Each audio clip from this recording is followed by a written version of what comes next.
joking. What is going on, beautiful people? I hope and pray that you are all doing phenomenally well. So I'm extremely excited to be bringing you this video because it is probably one of my absolute favorite topics to talk about when it comes to real estate investing and getting started in real estate.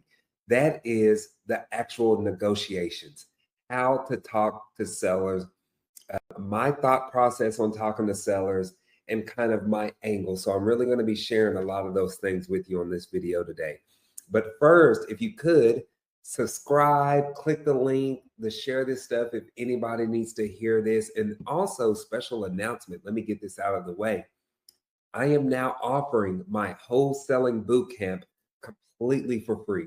There are so many people in here who are struggling to get started with wholesaling real estate, and I want to make it achievable for so many of y'all. So down in the description, I will have a link for a 45-minute training on how to get started in wholesaling real estate. Make sure you watch the boot camp and let me know what questions you have there. But let's get to the matter at hand, so to speak. Talking to sellers. So number one, when we're talking to sellers, specifically for your real estate deals, your off-market deals, there's 4 things that I want to get out of every single conversation with the seller, okay? And I'm going to explain all 4 of these. Number one, why they want to sell. Why they want to sell is so important because we need to find people that don't just want to sell, they need to sell. You understand what I'm saying there? Meaning they're going through a situation in their life. And by them selling that property provides a solution to the thing that they're going through. I am seeing too many new investors trying to force a deal, and we don't want to do that. If you go and you offer a seller 70% of their property and they don't have anything going on in their life, they will be insulted. Are you with me? All right. So you need to remember or find out, why are they interested in selling? What is their level of motivation? And this is how this would sound. When I call a seller, I'd say, hey, Mr. Seller, my name is Clifford. I'm reaching out to see if you're interested in an offer on your property. If they say yes, what's your offer? I'll say, awesome. So let me ask you, what has you interested in selling? I'm going to say something along those lines, because by me saying or making that statement, what got you interested in selling, lets me identify their why very quickly. Are you with me? And so it's just that simple. If they go and they say, oh, I'm only interested in selling because you called. Okay, well, that lets me know that they're not that motivated. So I can come back and say, oh, okay, so you're not actively looking to sell, correct? Right? Or if they say, well, yeah, we're looking to sell, we've been kind of thinking about it for a while. We're trying to relocate. So now I can start to gauge their level of motivation. So that's number one, why they want to sell. Number 2, price point. Okay. I think I'm pretty good at what I do. Okay. But we need to have realistic expectations. If a seller is asking $500,000 for a property that I know we can only pay $200,000 for, I am not going to be able to talk somebody down $300,000 despite how good I think I am. Okay. And so there needs to be some type of realistic expectation there. So I may ask the seller, hey, do you have a ballpark or price range in mind that you would like to get for the property? I want to know what their number is. I want to know what their expectation is. Not just so I insult them with a lowball offer, but I also don't want to overpay for a property when I don't have to. Let me share this story with you. So I had a seller in Dallas. This was a probate property. He lost his mom. He inherited this house. The house was in awful condition. And so I ran my numbers and I took into consideration the repairs and all of that stuff. I ran my formula. and I forgot to ask him how much he wanted for the property. And so I called him and I said, you know what, Mr. Seller, I think I could offer you about $50,000 for the house and still cover all the closing costs. This guy lost it in a good way. He was like, what? $50,000?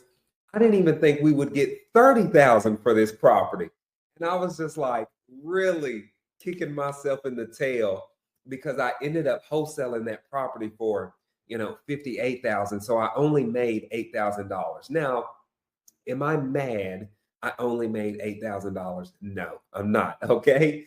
But that could have been a $28,000 assignment fee had I simply asked him, how much were you looking to get for the property? Because he could have came back and said, I would love to get 30,000. And then when I ran my numbers, I could have said, you know what, Mr. Seller, I can definitely meet you where you are and get you that $30,000. So it actually works on both sides of the coin. Okay. So make sure you get a price. That's number two. Number three, how soon do they need to sell? Right? Because if they're facing foreclosure or something like that, and let's say, for example, they go to foreclosure next week, well, that's going to affect how we move.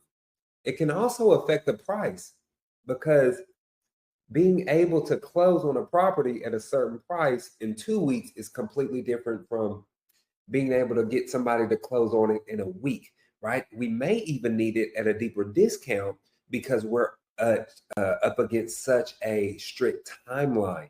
So we need to know what the time frame is.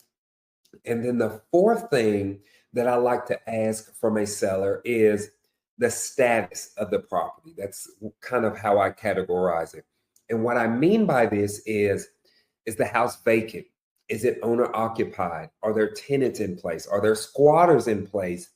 I need to know what's the status of the property because it also affects the way we move.